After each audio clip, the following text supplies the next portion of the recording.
Hello, everybody, and welcome back to my channel.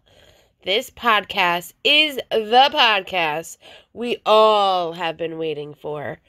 Ariana finally speaks out, and we get to hear her side. This podcast was hard to get, but I got it for us, and I cannot wait for you all to hear it. Alex Cooper did a wonderful job making this understandable for everyone, even people that may never have seen the show or know about Scandoval. So, they start off from the very moment she found out what happened after that, how she stayed strong, and has really turned this horrible situation into a more positive one for her. We get a lot of details as well. As we hear about all the things that Sandoval lied about and how he gaslit her and just everything. This is everything we've been wanting to hear because we knew when he talked, he was pretty much lying out of his butt. I was trying not to swear because I know in the first 7 minutes, YouTube doesn't like that. So, let's get into this. And I know it's a long one, but bear with it because it's worth it. And this is good to listen to before going into part 2 and 3 of the reunion. So keep everything you hear in mind for when you listen to the reunion on Wednesday and then next week, or when you rewatch it, because it's very, very telling. All right, guys, like I said, let's get into it. Daddy Gang, I am so excited because Ariana Madix is our guest on Call Her Daddy today. If you are a fan of the reality show Vanderpump Rules, you know exactly who Ariana is. You don't need any preface to this interview. You're ready to dive in. But for those of you who may not be familiar and have never watched the show, I got you. I get it. You're stressing out. You're like, I can't watch this interview because I'm not going to know anything. I don't know the backstory. Daddy Gang, I got you. I'm going to break this down for you so you can follow along and also enjoy this episode. So here we go. Vanderpump Rules is a reality television show that is on its 10th season. Naturally, with reality shows, there's been tons of emotion and drama throughout the years, and there have also obviously been hookups, breakups, and cheating scandals, which brings me back to my guest today, Ariana Madix. Ariana stars on the show alongside her former long-term boyfriend, Tom Sandoval. And let me be so clear, when I say long-term, Daddy Gang, I don't mean like, oh, they've been going steady for a couple years. No. I mean, they were dating for 9 years. They bought a house together. They have dogs together. They were planning on freezing embryos together. And they plan to spend the rest of their lives together. That is until Ariana found out that Tom had been cheating on her for nearly 7 months. And Daddy Gang, he wasn't fucking some stranger or some chick off of Instagram. No, it is truly everyone's worst nightmare. He was cheating with one of Ariana's closest friends and fellow castmate, Raquel. A huge betrayal, as well as a complete and total blindside, but also fucking classic, right? The boyfriend and the best friend are cheating. Awful. This affair has been secretly happening the entire time season 10 was being filmed, and no one knew. But now, as we've seen, the news has leaked. Everyone is dying to see how this drama continue to unfold. Somehow a news story is new every fucking week on this shit. And we've obviously seen glimpses. Almost every single castmate has spoken out about this. They have gone on podcasts, news channels, radio. I mean, this is everywhere. Even CNN and the New York Times have reported on this cheating scandal. Apologies have been posted. Sides have been taken. Everyone is extremely shook and extremely invested. But the one person that we have not heard from in long form, and the most important person that we need to hear from for a sit-down, in-depth interview, is Ariana. I also want to point out, obviously, this is such a noisy scandal and everyone's like excited to hear. I just want to remind everyone, this is Ariana's life. This was her relationship. This was her best friend. And when this happened, at the time, it probably felt like her world was turned upside down. So even if you don't watch reality TV, that's okay, because unfortunately, this episode is extremely relatable because it's about cheating, betrayal, dishonesty, manipulation, and heartbreak. So Daddy Gang, I'm excited to give you Ariana, and I'm excited to give her a space to open up and speak about this and have a really open, honest conversation. So here we go. Let's get into it. What is up, Daddy Gang? It is your founding father, Alex Cooper, with Call Her Daddy. Hi. Hi. Ariana Madix, welcome to Call Her Daddy. Hi, thanks for having me. How are you doing? I'm okay. Can you explain what the past few months have felt like to you? A roller coaster. I mean, truly like the lowest lows, I think maybe ever, maybe since my dad died, that I've experienced.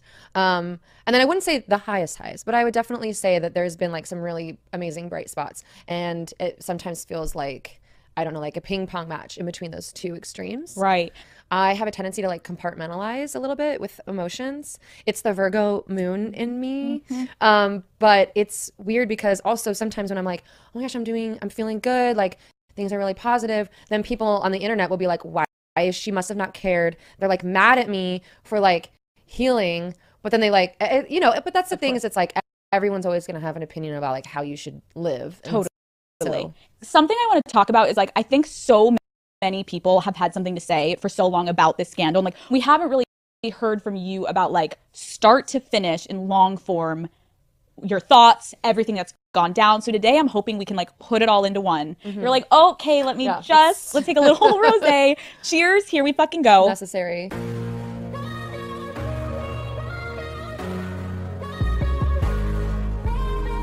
Can you take me back to the night that you found out that Tom was cheating on you with your at the time best friend Raquel? Like, I know you were at a concert of Tom's. His phone fell out of his pocket. Someone handed it to you to just take your boyfriend's phone and hold it. Take us from there.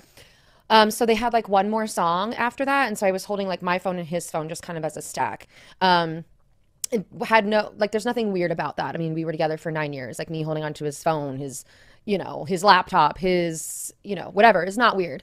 So they had like one more song, and then afterwards, I got up to go over to him and tell him like, good job, and give him his phone back. And he was talking to some other of the band members, so he's a little preoccupied, he's a little busy. And I was like, okay. And then literally in that moment, I was standing in the back of Tom Tom, and I just was like, I don't know, I was just like, it felt like divine intervention or something, because I've always been very hesitant to become like the snooper, because I always feel like anytime you snoop in anyone's stuff, even if they're not guilty of doing anything wrong, you always end up finding something you don't want to find or seeing something you don't want to see. And I always feel like it's a slippery slope, because once you look once, then you want to, it becomes an addiction, because I've been like that in past relationships. So in this one, I was always like, I'm not going to do that. And if I ask about something, I will, take their word, Tom's word at, Face value. Exactly. Yeah. Like I will be him. someone who trusts, because I don't want to become that version of myself. Totally. And so, but in that moment,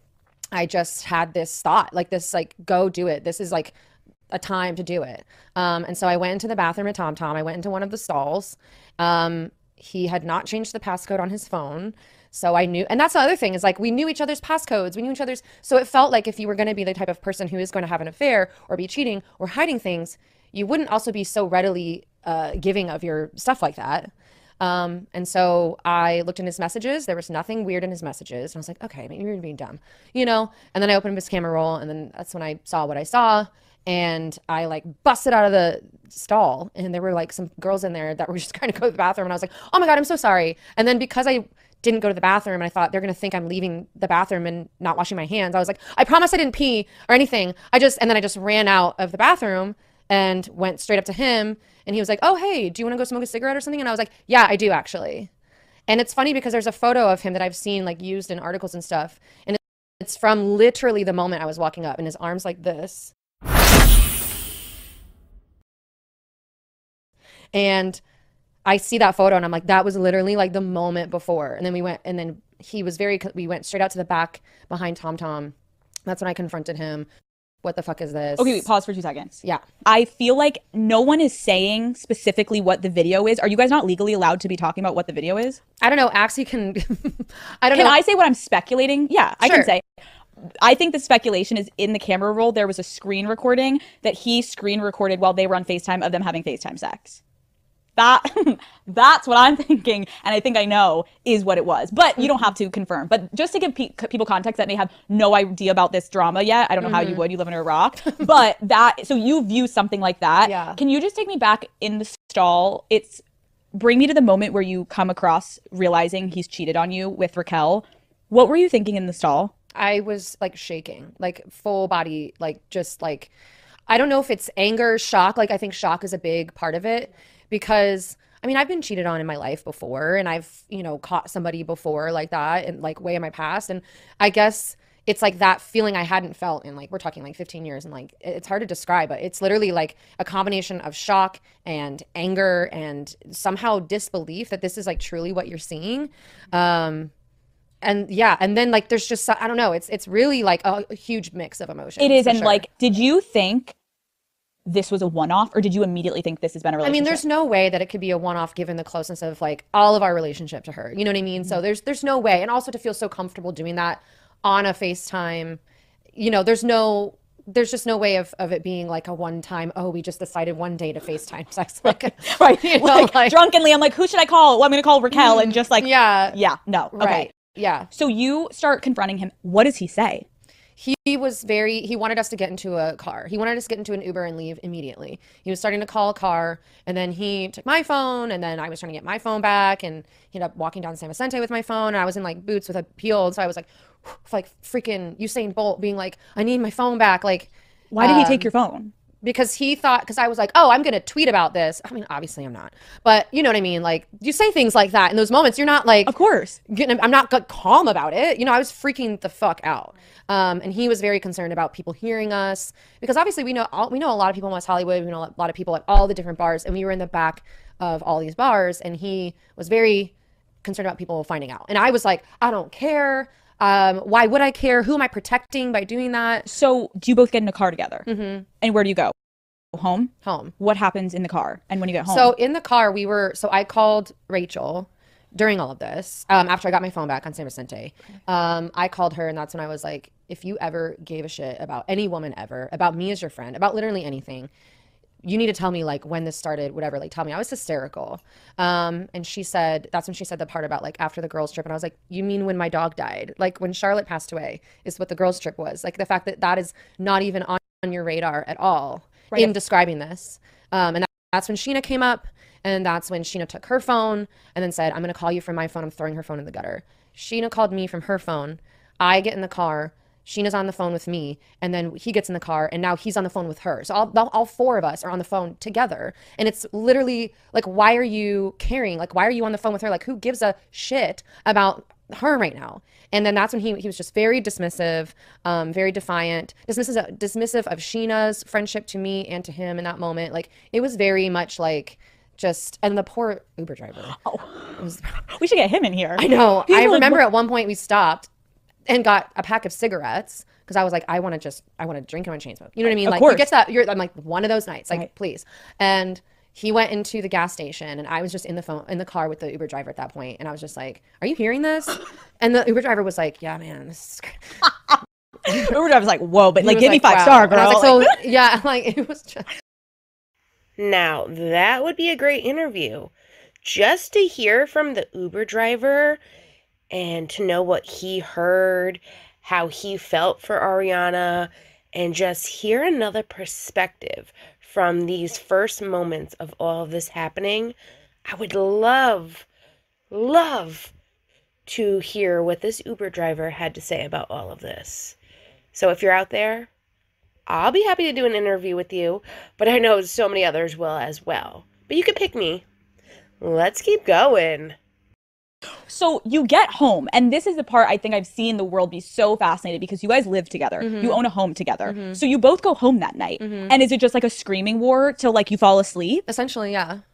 Do you sleep in the same room? No, not at that point, no. So you sleep in a different room, and like when you're by yourself, like what were you thinking? Oh, I mean, well, I made sure to text close friends of mine and of his because I was like, I am not going to be in a position where, and luckily because of the Sheena of it all. Like at least I was like, no, we're not keeping this a secret. Other people knew. Yeah, so I was making like texts were slowly trickling like what is happening? Are you kidding me? I mean, I didn't sleep. I mean, I didn't lay down to sleep until maybe like 6 a.m. That was how long we were like going at it, I guess. And he was just mad at me pretty much the entire time. That's also, when I've been cheated on, it's like when someone that has been keeping a secret for so long gets called out, all they've been doing is lying. And so I feel like their natural response is lean in harder to like trying to gaslight you, trying to distort your reality, like trying to make you feel crazy somehow and like not take accountability. And somehow you're like, how are we fighting? How are you yelling at me? Like, you fucked my best friend. Yeah. And I'm like screaming, crying, throwing up in this moment. And you're just like annoyed at the whole thing, basically. So that night ends, and what we do know is like when this happened, you guys were not filming anymore. No. So how long after this happened did the cameras finally get in there? So this was Wednesday night, Yeah. and so it was Friday morning that cameras were at my house. Because what I could notice, because we've all been through a breakup like that, is like the conversation in the finale that we watched felt more like a breakup than like post morning, like literally go fuck yourself, like fuck you. Because there had been that little bit of that Back space. and forth. Yeah. The final conversation between you guys, it was infuriating, I think, for the nation to watch because he's blaming you, being like, I lost my mojo. We never had sex. Like, I wasn't myself. I wasn't happy. And he was quite literally taking no accountability whatsoever for his actions. What was it like sitting there listening to someone as you're hurt try to deflect all responsibility for what they had done? It was awful. It was brutal. But it was also what he had been doing for that past 48 hours up until that moment. So I almost kind of like knew that that's where he was headed. But then listening to it in the moment, not knowing what other people around me are thinking when they hear it, I'm like, you start to really question your own sense of reality. And this whole thing had me like, I did not at that point, like that 48 hours, especially that night, that Wednesday night and that Thursday day, like, and going to that conversation without having any other like witnesses and also being in this position where it's like my partner of 9 years and one of my best friends, like my sense of reality was gone. Like I just did not know like what was up and what was down. I have been in a similar situation, and the longer you are around someone who is keeping your mind all over the place and not knowing if this was really what you were hearing, going through, I think it really helped her in her healing process by having the cameras back to be there in the sense as a witness. I'm glad she had all that support there, especially Sheena, knowing as it went down and hearing everything Ariana also heard, because those friends, especially Sheena, was there to support her and to reassure her she was not to blame herself. Like he was trying to force the blame onto her.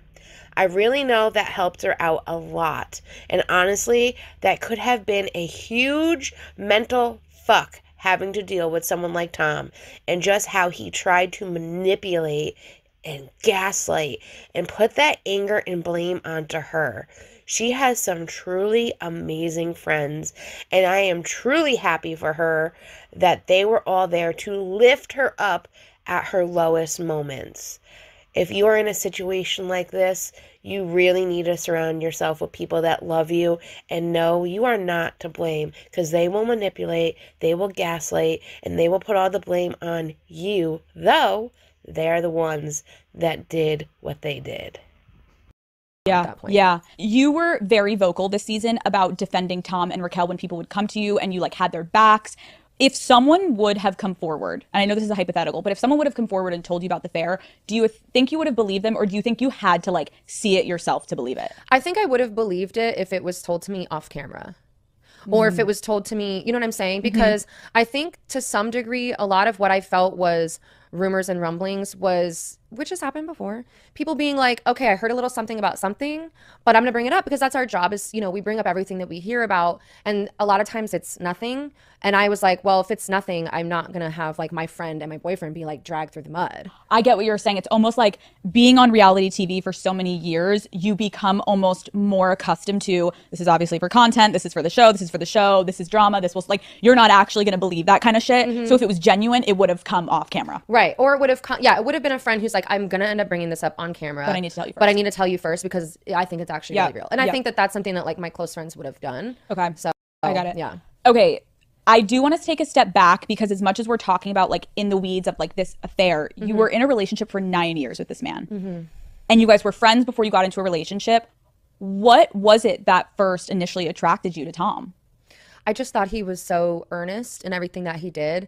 And I found it really like endearing that he would be over the top in making a cocktail or over the top in just everyday parts of life. Like I thought it very endearing and sweet almost. And I also thought he was a really good friend to the people close to him. And I thought that that was a really good quality. Yeah. How would you have described your relationship with Tom to someone? I would have described it as like, we used to call each other like apocalypse buddies. You know, like the person that all shit goes to hell, and this is a person that you can rely on, that you want with you, who's going to continue to like make you laugh and get through all of what life has to throw at you. And like honestly, even right up until me finding out about this affair, like even during while the affair was going on, we were still like laughing together, you know, having like our little, we had so many like little inside jokes and things like that. And I mean, if you were to go through like either of our camera rolls, you would see just like so many, even during the affair, amazing fun memories together. What was your sex life like in the beginning and then like as your relationship progressed? I mean, in the beginning, I was definitely struggling with, I was very excited that someone was like really, I thought really into me, because the relationship I was in previously, that sex life was fine, but at the same time, I was being like criticized very heavily about my body, my personality, just everything. And so I was like, oh my gosh, this is someone who's like really into me. And so that was very exciting. And I think that our sex life waxed and waned at different points. I definitely think that, you know, it got to a point sometimes where, you know, I just wanted that quality time so bad. And I just think that in my mind, I thought, well, if we get through opening this bar, if we get through all this stuff, like then we'll be able to have all this time together. And I felt like he just was adding more and more things to his plate. And I just didn't, I don't know, I felt like, I'm like, oh, well, he's just not into me.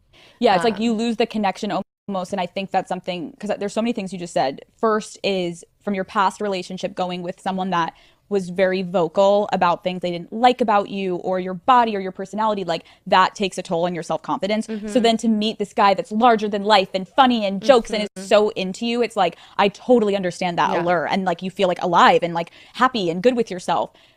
In the season, I think probably one of the hardest scenes for women specifically to watch was that scene with you and Raquel, where you open up to Raquel as your friend at the time. Again, to people watching, Ariana did not know about the affair yet.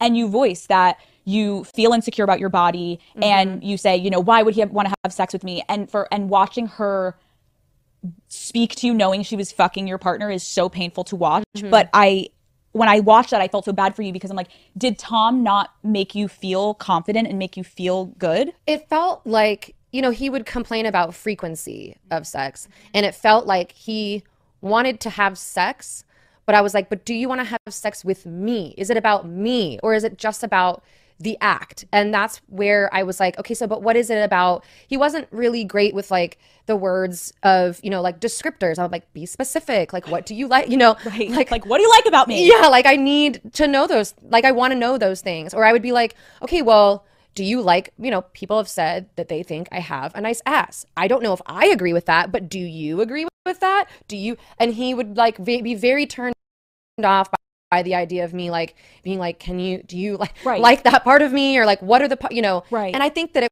wasn't coming necessarily from a place of like he didn't like my body. I just don't think he knew how to express, or maybe there's just a disconnect there, and like love languages or how to like click in that way. Because I get what you're saying, but I also, to any fucking guy listening to this, it's like when your partner is so clearly being like, I need some reassurance. I don't know the last time you've given me a compliment. That's also like a, hey, wake up. Like, you want sex? Well, why would I have sex with someone that I don't know the last time I felt like pretty in front of you? I'd be like, can you objectify me maybe? Like, call me fucking hot. Right. Or like he would say things like, oh, nice outfit. When I was naked or changing, he'd be like, nice outfit. And I'm like, I get the joke, but like that's not that's not gonna like really get me there. Something that really pisses me off is when men try to justify their cheating by being like, but we weren't having sex, like I need to get my fix somewhere. And like, it's so often that women are deemed as the problem. And of course, a guy went and cheated, like you weren't having sex, but it's like, why weren't you having sex? And so was there ever a point where Tom, or like this situation, as you kept hearing it, like we weren't connecting, we weren't physical, was there ever a point where you were questioning, was that your fault? I mean, I think in the past I would have been inclined to do that, but because I had been in therapy and for years at that point, I knew. And couples therapy with him, by the We'll get to way. that. And the couples therapist literally sat across from both of us and said, "This is a him problem. This isn't a you problem." There's certain things I have to take accountability for in the relationship, but when it came to stuff like that, it's like, no, this is something that he's going through, that he's dealing with, and don't take that on yourself. Like, just please don't. Because it is my inclination to be like, I'm not enough. We all have that lie, that whatever the big lie is that we all tell ourselves. Mine is the not enough lie. And the therapist was like, please don't do that. Right. This actually has nothing to do with you. Yeah. I know hindsight is obviously 2020 and it's like you can look back and try to, but like, were there any signs of red flags in the beginning of the relationship that you now see? I think in the beginning it was like, he likes to go out a lot. And I thought that was just like the phase of life that we were in. And I would have thought that 9 years later we would be in a different phase. I think I'm in a different phase in my life. I still like to go out and have fun. I go to festivals, I party, I have a good time. But like, as far as like going out during the week just for the hell of it, it's not anyone's birthday. It's not, it's not like a dinner and drinks. It's just like that's just not where I'm at anymore. And I thought that we were in that phase together and then we would come out of it. But I feel like He never grew out he of it. didn't really. Yeah. When you look back, I know a huge conversation on the internet is your relationship with Tom started by him cheating on his girlfriend, Kristen. You guys kissed. He lied to you and was like, I'm not with her anymore. But then it turns out Kristen was like, we were fully together. So, and people are like, oh, you lose him how you got him. Like, he cheated on Kristen. He cheated on you. Like, how do you feel looking back at how your relationship started and how people are now like, are you that surprised? Like, he did it to Kristen. He did it to you. Well, to be very clear, I didn't lose him. He lost me. So that's right there. Sorry. But I think that I trusted in him so much, even like as a friend back then. And I trusted him so much like during our relationship that I trusted his perspective on things. And I think that I was caught up in whatever he told me, whatever it was that he was telling me was what I was going with. Like, that's not to say like I'm a smart girl. Like, I could have dug deeper, but I didn't. Kristen and I are very close and I love her so much. And their relationship, as she will tell you, it was very toxic and there was a lot of cheating on both sides there. Whatever. I love her. She's amazing. She's a very strong, incredible woman and she has become like just such a force. I think that it's something that just goes to show that that's kind of maybe just what he does is he says things like, I tried to end it, or things like that, or, oh, we're broken up, or things like whatever it is. I would like to think that maybe this thing that's happening right now will prevent him from ever doing that again with any other person, just because I think it's time to put that little tactic to. I can only hope that he puts this tactic to bed too. But the behavior says otherwise. I'm not a person that wants anything bad to happen to someone, even someone I dislike.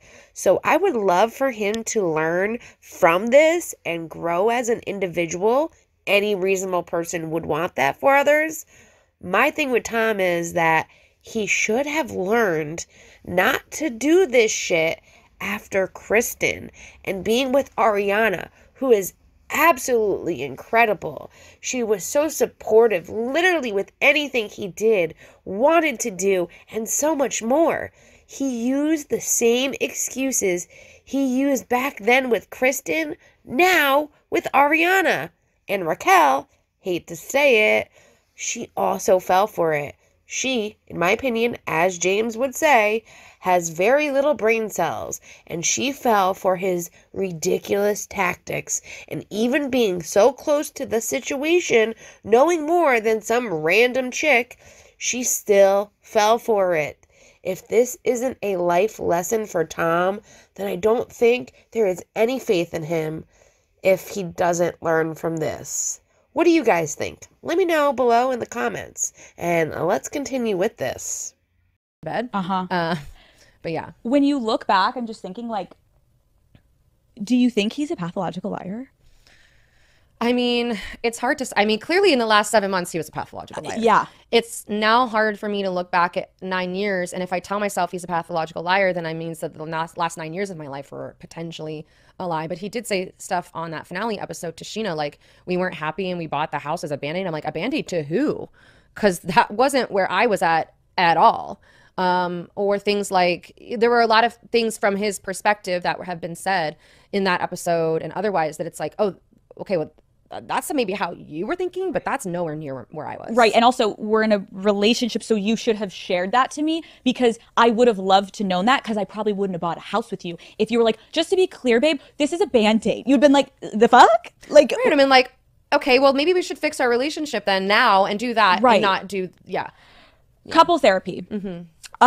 You and Tom got into couples therapy this past year, and after he started the affair. After it was full blown at that point. I didn't know that, but so when you got into couples therapy, you had no idea about the affair. You go in, and he claims he initiated it. Is that true? Initiated couples therapy? Yeah. Yes, but it had been brought up by one or both of us over years of being together. Yep. And it's since been revealed that he got you both into couples therapy as part of his eventual plan to end the relationship. What explanation did he give you as to like why he was so gung-ho ready finally for couples therapy? I mean, we got into an argument one day. Well, you saw on the show, we had that conversation on the couch.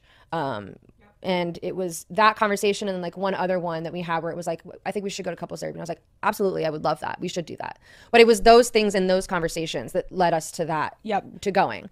And I remember specifically one session, because we would do joint and we would do separate. And in my separate sessions, I was doing inner child work. I was sobbing with her. I felt like I was making leaps and bounds. And he even said, oh, we went to couples therapy and our relationship got so much better. Right. But like, it's like, well, duh. Right.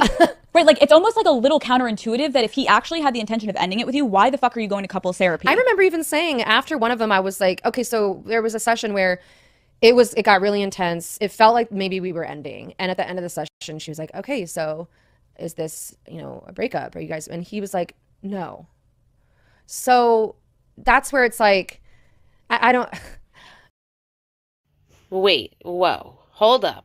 So there was a session that got really intense to the point that at the end, the therapist said, is this the end? And he didn't break up with her then? So did he really intend to break up with her using the therapy like he says? It doesn't make any sense, because if he wanted to break up with her, that would have been the moment. That would have been clear as day, the moment. In my opinion, I feel like he did the whole therapy to kind of please her. He didn't know what he wanted. He didn't know if he really wanted Raquel. He was trying to figure it out, even though he still doesn't know what the hell he wants. And kind of just string her along, in the sense that if I can string her along, then I can kind of figure this out and I can have the best of both worlds, because that would be the only reasoning why he didn't take that opportunity to end it right then and there when the therapist is like, is this the end? Why? Like, I'm speechless. I'm literally, like, it makes no sense. This guy, all of the things he said has not made any sense. And I'm glad that we are hearing from her, because she's putting it into a perspective that we all understand. Let's keep going. And I don't know. Do you mind sharing, like, when you guys are fighting, like, because obviously you're not fighting about the affair, what were your issues in the relationship? My issues is that I felt like he was not choosing me over like random nights out, or that he just wasn't coming home. Like, he would want to just be at Schwartz's for no reason. Well, now you fucking know. Just, having beers and whatever, or coming home and then, I'd wake up and I'd be like, where are you? And I would like go down, he's just downstairs, like having FaceTime smoking cigarettes and probably, but like, you know what I mean? It was Right. just like the absentee boyfriend without, and I have to do this for work. It was just, everything was coming before me and before the relationship. And I felt like, and I needed that connection and that stuff, all that stuff in order to be physically intimate. And I knew that physical intimacy was something that he was saying he was lacking. So I'm like, I don't know how I can meet you where you need to be when I'm not being met where I need to be. Like, how do we figure this out? Right. It's almost like you both couldn't, it was a circle. It's like, no, but come home earlier. He's like, no, but like I'm miserable because we don't have sex. And you're like, but we need to hang out in order to have sex. And it's just like, like what I said on the show, I was like, I can't teleport your dick into my vagina from the bar, because if you're at the bar and I'm at home, like I'm here, maybe I'm ready and you're just not there. So how do we do this? Right. Like we can't actually physically do this if you're never present. Well, like exactly. So yeah. So Tom did mention on that Howie Mandel podcast, like things did shift. You started to make an effort. Like, what did you making an effort in his mind do you think look like? I think I just was doing my best to be present and going out with him more and trying to be more fun party time gal. I was just trying to be, I don't know, like fun and hot. I don't know. Right. Dude. And like, how the fuck did you feel when you were doing that? I mean, part of me was just like, I mean, this is fine. Because again, I was still doing like that inner child work, and it was, I felt like that was really helping me just be like, I love myself, and I'm, doing, I mean, that like really changed the game for me. Yeah.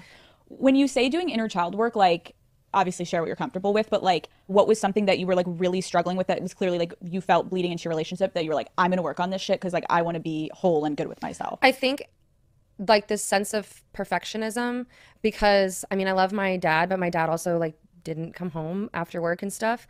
And I was always like straight A student, super overachiever. And I think like going back and looking at it, a lot of times I did those things. I mean, maybe because I wanted people to be like, I'll be there. So I thought like if I could be the perfect girlfriend or the perfect girl, that they'll come home. They'll want to be around me and I'll be enough. I won't have to be me tap dancing, doing shrooms and hang gliding. I can just be me and that will be enough. Isn't it so fucked when you get into therapy also? You're like, oh my God, like, is it this obvious of like, I'm dating a version of my dad, or like I'm dating you're like, how did this happen? Like, my dad didn't come home. Tom's never fucking home. Like I mean, I hate to speak ill. I love my dad. He's a great person in so many ways, but he would, sometimes just be like, okay, well, there's a random dive bar down the street. I'd go do that instead of coming home and helping with homework. But it also makes sense, Ariana, because weirdly we are attracted to things that are familiar to us. So it's like, if that is what you were growing up with, weirdly, you're like, oh, I fucking got this with Tom. Like, I know how to deal with this. I know I can do it the right way. Like, oh, I can do it right this time. And I can kind of do it all over again. And be better. And actually, he'll come home, watch, like, and then it's like, actually, you deserve so much better. It's actually not on me. It's on them. No. Yeah. You want someone that actually wants to come home, and you don't have to beg them to be like, come on, like, show up, be there. Right. You said that you hadn't considered ending the relationship before all of this came out. Were you truly happy in this relationship? I don't know. I think I was a version of happy that I thought was, I don't know, what I wanted. And I also felt like the bones of the relationship were good. And I felt as though the potential for the relationship to be just incredible was there. And I think it was the potential and okay, if we can make it through this time. The Fred Again song, We Lost Dancing, I literally, the night that that Schwartz and Sandy's had their last opening thing, I was driving Tom home and I was like, just listen to the words of this song.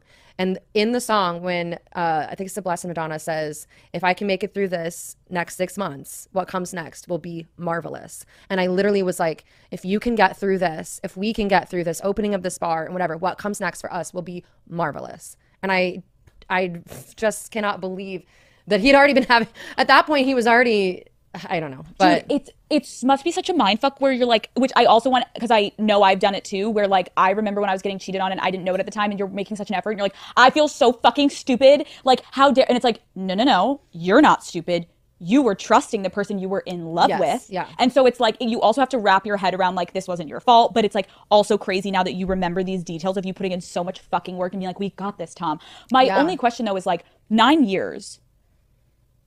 Now when you look back, because you're like, oh my gosh, like I was like, I was obsessed with like the potential. Like I really wanted the potential. 9 years in, if you're still fantasizing about the potential of what a relationship could be, do you now have any ability to look and be like, if I didn't, you know what I mean? Like, or did you feel it in the first couple years and then it dropped off? Like, was it always like this? I feel like things would kind of, they would wax and wane. They would be ebbs and flows. And I feel like we would have so many amazing times. So then if there was like a couple weeks that were like not great, or if I was like unsure about something, there was so much other stuff that was great. Or I would be like we would be laughing hysterically about something, or that it was almost like, I think, hard to say, oh, this person's not right for me, because I also had never been in a relationship that long before. So it's hard to know, like, what is it supposed to be like, because I think my longest adult relationship previous to that was, I think, like 3 years or so. So it's like past that point, this is uncharted territory. And I'm thinking, this is what it is. When you're with someone for 9 years, when you're with someone for maybe potentially 10, 20. Right, like a fucking decade. 50, you know, things are going to be hard sometimes. I get that. I actually think that's like really relatable of like you try to see the good because there is good. Yeah. But when it's ebbing and flowing, you have to be like, we just have to stay strong through the hard times. Like we just have to make it Because through people this. say that who have been together for 50 years, who have never cheated, and who have like, they're like the greatest love story of all time. And you think like, okay, yeah, they said that we had some hard times. Like sometimes you have a year that's hard. Right. And I, you know, especially this past year, I went through a lot and I felt like, okay. And he was going, I felt like we were both on our own going through these things. And so I thought like, we'll get through this together because I mean, I'm committed to this man but you know, he had a full other relationship going on. Right. This season, we found out a lot about your relationship. There, you had talked about like how at times you would go through his phone and he was open with you and he would hand it to you. Or then we found out on Watch What Happens Live, you were like, I had the iPad password, you fucking idiot. Like, they're always so stupid. And Tom mentioned you guys were only having sex 4 times a year and you were living pretty separate lives. Were you lonely? Yeah, but no, because I had my best friend. So he would be so jealous of me hanging out with my best friend Logan, right? And he would be like, I feel like a third wheel when I go out with you guys. And I'm like, well, because you go outside and you are on the phone or you're and so it's like, I don't want that for you, but so I filled that absence of him not coming home and not wanting to do the same things that we wanted to do. I filled that absence with the most incredible people I know, which are my friends, which is like such like also a beautiful thing that you had great friends, but also kind of like clearly a deflector of like, instead of being like, why are we never hanging out? I'm just gonna hang out with my friends, which is great. We love your friends. Right, because he was going and doing that, you know, and it was just like, but honestly though, the separate lives comment to me is just so not true. I mean, to some degree, maybe, yeah, but when you're saying like, I have to work, I'm trying to open this bar, and I have to go to dinner with Schwartz and Brett because we have to talk about the bar, and then I thought you were going to be home right after dinner, it's 12, like what are you doing? We just went to get drinks next door at Birds, you know, like things like that. And it's like, okay, well, but then if I, again, my camera roll and his camera roll, because I have it, right, if you look at it, we're going to concerts, we're going on dinner dates, there is effort being made somewhere of like, you know, it just felt like it just wasn't enough. Yeah. No, I get it. You obviously mentioned you went through a rough year. You lost your grandmother. You lost your dog. I'm so sorry. How were you mentally grieving during that time? And like, what was your relationship with Tom when you were grieving? Because I know you've been open about like when you lost your dad, Tom was there. He was like your rock. He was in it with you. He was like the person for you. And this time around was very different. Were you concerned at all? Or were you just like full grieving? You didn't even like give a fuck and pay attention? Yeah, I was full grieving because my concern, with Charlotte, my dog, he was there with me. He held her as we said goodbye. We literally said goodbye to her together. And then we went home and I put on my comfort movie, which is Love Actually. And we drank wine and we laid on the couch together and just like mourned together. And so I thought we were like fully on the same page there. I also know that like when it comes to, it was the summer, we do have to, you know, we have to film. We have to go do stuff. We can't stay at home forever. And so a lot of times it would be like, okay, well, I'm going to go film this. I have, you know, boys night or this or that. And I was like, go do it because this is what we do. Yeah, it's like your career. Maybe I'm not ready for that yet, but you go do it. Exactly. And so I definitely had no idea that, you know, he would betray me during that time because I thought he was also grieving. When it came to my grandma, I was so concerned with my mom. So I flew home to my mom and then I flew back, filmed the rest of the season, which was like 1 week left. And then I flew back again to Florida and was there for like 2 weeks. It was during the Hurricane Ian and everything. And I just extended my stay beyond the service and everything. And my concern was really just my family. When you were grieving your grandmother, isn't that when Tom and Raquel apparently were like at your house or something having sex potentially? Potentially. I mean, he has maintained that that's not the case, but I don't trust what he says. Of course. They FaceTimed me, the 3 of them. They FaceTimed me that next morning, like before any filming or whatever. So I was already aware that she had stayed the night because it was like, hey, good morning. Yeah, I stayed the night. Like it was just no big deal. Is that one of the most painful things for you aside from the actual fact that they were having an affair? Like the casualness of just like, hey girl, we're going to FaceTime you together and they're your best friends. So you're like, hey guys, and they like literally just fucked. It's the duplicitousness. It's like it's the backstabbiness. It's like less about like an affair. You know what I'm saying? Right. It's so layered. And it's just really bizarre as well. Like, it's just like, I can't wrap my head around doing that. It's really twisted and sick. It is, actually. Tom claimed he tried to break up with you multiple times. And your response would be, I'm not going to let you leave. You're going to have to force me. There was only one. Okay, so was tried. Okay. He's talking about those conversations that we filmed. So the one in the brown and white, and then I don't know if that looked like an attempt to break up to you. No. It didn't look like it to me. And then there was another scene that didn't make it to air that was pretty much along the same lines, and that was where we like decided we were actually going to go to couples therapy or whatever. That's not an attempt. And then that was in September. So then we had literally all the way up until Valentine's Day. I'm like, January, no. Valentine's Day is in February. Right. Okay. So I'm like, what day is Valentine's Day? Where are we? What's happening? Valentine's Day, he got me flowers. We went to Schwartz and Sandy's. He pulled out a bottle of wine from our first trip we ever took together. So obviously also after we had celebrated our 9-year anniversary at Musso and Frank's on January 1st. Like full, like we went out. We had our anniversary dinner. Happy anniversary. Like great night. Right. Like we were having sex in January like multiple times. So like during the reunion, Tom tried to claim their intimacy issues like he has been, when reality was there wasn't. And it wasn't exactly like that, at least not something Ariana was aware of. During the reunion, Andy asked Ariana about it, and she told Andy that wasn't true, that they had been intimate. And even Sheena, when telling Andy about how she had sat down with Ariana to discuss what Lala had said and wanted to make sure there wasn't anything that Ariana was noticing, and she had said to Sheena that month they had been very intimate, which was in January when they had this conversation together. So to me, this is just one more thing Tom is trying to use against her, to use as an excuse to do what he did, and his whole reasoning, which will never be the case regardless. What do you guys think? Let me know down below. Let's keep going. So to confirm to everyone that's not following all this drama, it's like Tom really honed in, being like, I was really trying to break up with her. Like, but you're like sleeping in my bed and buying me flowers, and we're going on an anniversary dinner and like going to couples therapy and all of that. So the Valentine's Day thing that he has referenced. Yeah. Again, got me flowers. We went to Schwartz and Sandy's for dinner. Brought a super special bottle of wine that was special to us. I got dressed up. I put like little hearts on my face because he was like, you look so cute. We went out for drinks later. Rachel showed up, as did a few of our other friends.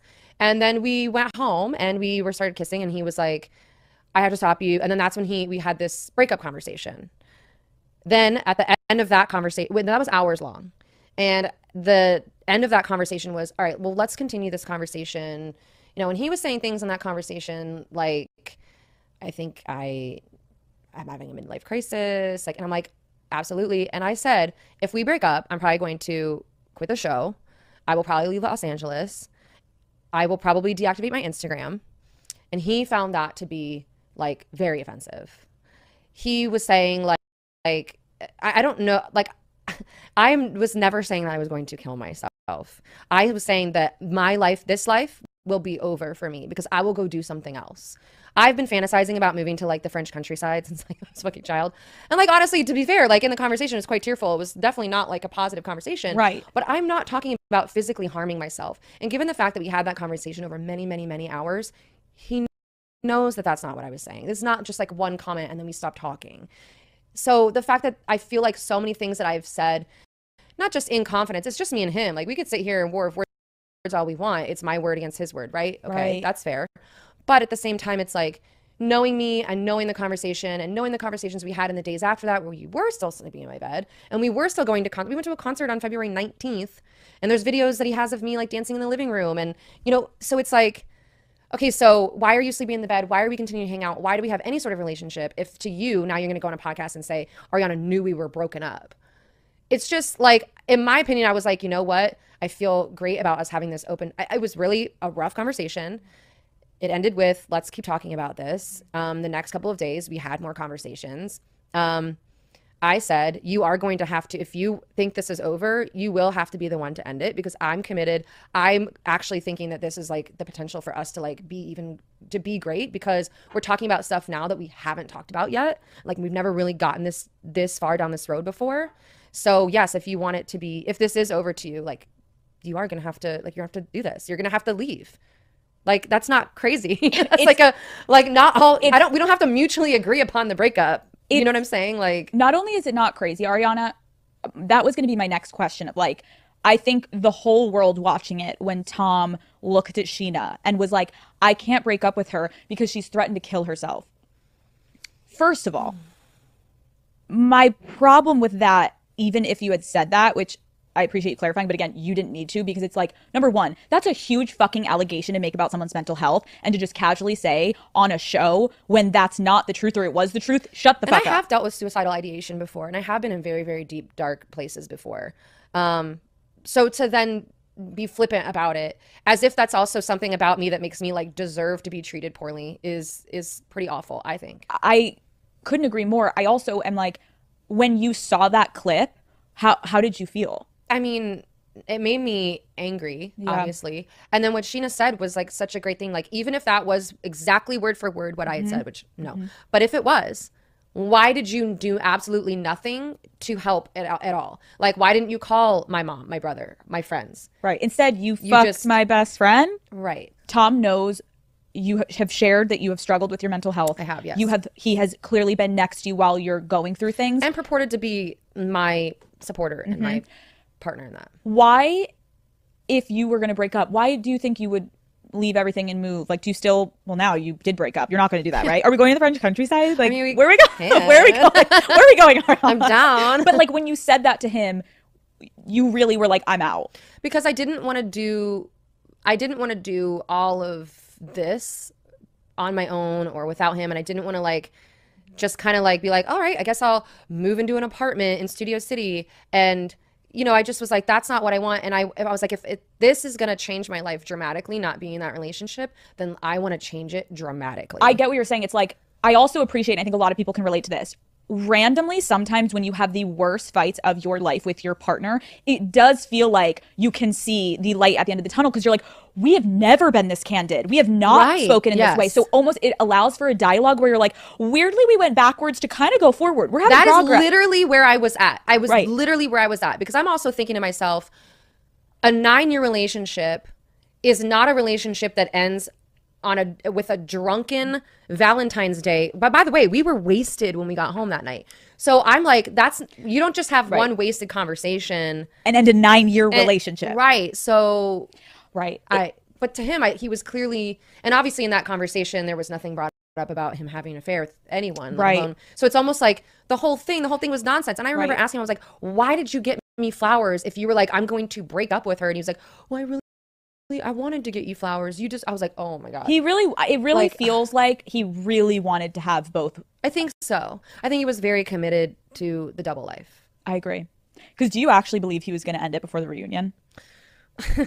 I don't know. Honestly, it's like hard to know. I do think that I've seen some things. I've learned some things even after filming the reunion. Tell us. Come on. Give us the tea. One of those things is a text message from Rachel to Tom saying, I just talked to a mutual friend, I won't name them, and they said that you should be honest with Ariana, maybe not so much about all the details like sleeping in the house together, but that she deserves to know about this. And then it's like, I love you, you got this. Oh, so kind. Just so generous. So I think it was only in that last little bit there, right before I found out, that it was even that it was being workshopped. Right. That's when I saw that they were like, we were going to do it before the reunion because we could never sit in front of her and let her defend. I'm like, bro, that's what you've been doing. You've been sitting in front of her and letting her defend you and Raquel and everyone. It's like, why would the reunion be any fucking different? Right. God, I fucking hate this shit. Okay, throughout this season, there were numerous comments from castmates about the dynamic of your guys' relationship. Again, before the affair came out. In January, you had to set the record straight that you and Tom were not in an open relationship. Why do you now, with all the information, why do you think that rumor started? Honestly, I think it came from him. I think that which it's been denied. I'll say that. But I think that, so it came out that day that everyone was at my house, that you see on the show. That, I mean, obviously these conversations that are 2 minutes on the show are like 2 hours plus. And sometimes there are things that are said that are way worse than what is on. We're like, Bravo, give it to us. What the fuck? Like his and our conversation, there were things that were just way worse. And then in that conversation with all my friends, I think it was Sheena was like, so one of our friends, back when this stuff started coming out and rumors were rumbling, it was apparently Rachel told a mutual friend that she thought me and Tom were in an open relationship because apparently he told her that at one point. And then when that got brought up, he was like, absolutely not. I never said that. And I was like, well, you should probably take that up with your little fucking girlfriend because she's the one who told that to someone else. And you know what she said to that someone else? She said, even if that, she's like, I mean, I don't know if that's true, but I would way rather hook up with Ariana than Tom. And I think she said that because she was talking to a guy and she thought it was like hot to be like, to say that. And so when Tom was like, I never said that, but I'm like, well, don't ask me. I'm not the one.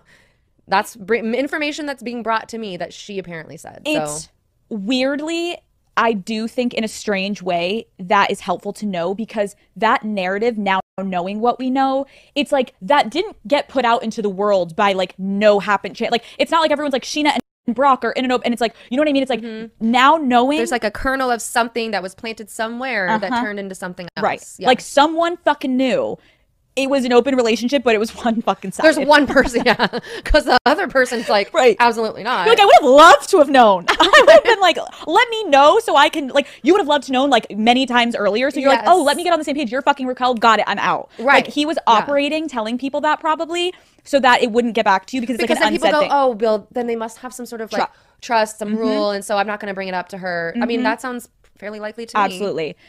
Katie at one point said something along the lines of, Ariana doesn't care. She just cares when people talk about it and she doesn't want to look dumb.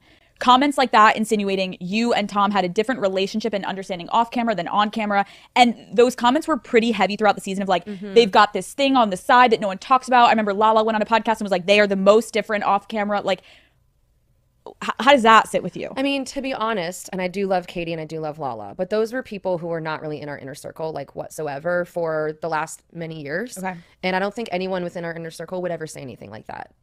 If you were to interview Logan or Brad or even Sheena, they would not say that. And those are people that we spent like a lot of time together with, went on trips with, things like that. So I mean, I get to them, maybe they think that that's fine, but they were not in our inner circle. Prior to the scandal, there had been other rumors of Tom cheating with other women. And it was disclosed in the finale that you did know about one of them in Miami. You guys weren't official. You talked about that. Now, knowing who Tom really is, how many people do you think? I don't know. There was one years and years ago that I got a DM that was like, Tom hooked up with my friend in San Diego. And I was like, and I brought it up over and over and over and over again because I was like, I'm drilling. And it was like, no, absolutely not. No. Like, you know what I mean? It was like really just a no. That now I'm like, no, I think that was a yes. And then there's specifically the one that he said, oh yeah, there was one other time. I'm like 99.9% sure I know exactly who that is also. Yeah.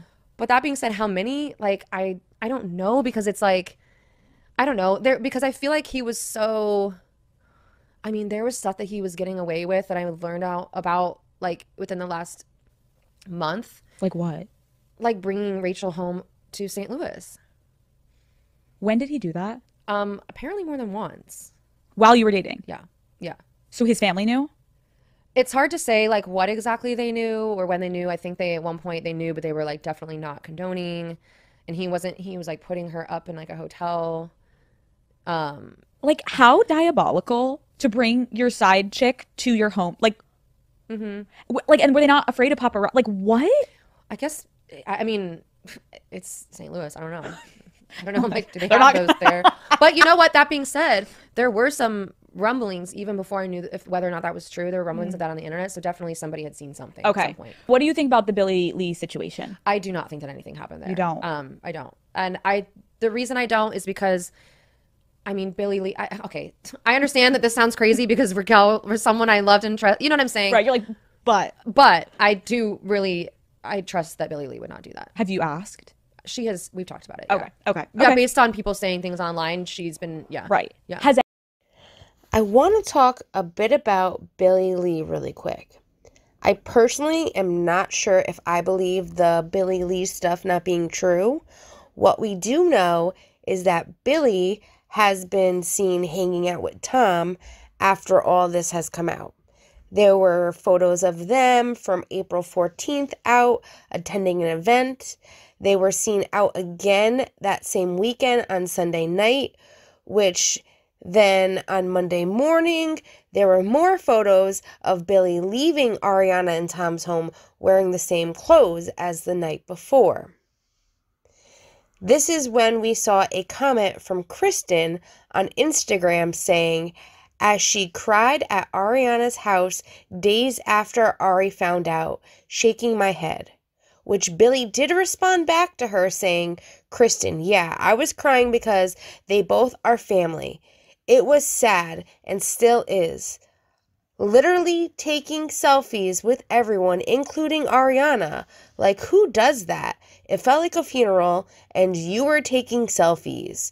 Read the room. Your friendship is fake and performative. Now, my opinion about this is that they had their little back and forth, and yes, it might have seemed like a funeral, but it wasn't an actual funeral. And if they wanted to take selfies, then sure, they could. Maybe Kristen wanted to give that kind of look at her, she's better off without him appearance, which was up to Ariana too if she wanted to take the selfies, knowing Kristen probably would post it. Now, after all that, Billie did talk to ET and put out another statement, which she said, Tom and Ariana are my family. They have been there for me over the years, and I wouldn't be where I am today without them. It saddens me that people are so fixated on picking a side. Both are human and are both hurting in their own ways. She continues, there is a world where you can support and be there for both parties, and that's the world I choose to live in. There is also no reason for this to continue to be so divisive. Ariana is happy, and Tom really is working hard on himself. I'll continue to love and support them unconditionally. I personally don't see how you can be friends with both and how that's really going to work out, but that's where Billie stood at that point. It was said that after this weekend that people noticed that Ariana blocked her from Instagram. We then saw Billie and Tom again together moving a large item out of the house on April 27th. Since these spottings, Sheena has talked about the rumor that had been put out a couple years ago about Billie and Tom hooking up, and she said this on her Shenanigans podcast. I absolutely think it was Billie Lee, and Kristen Doty and I were just talking about this after watching the finale.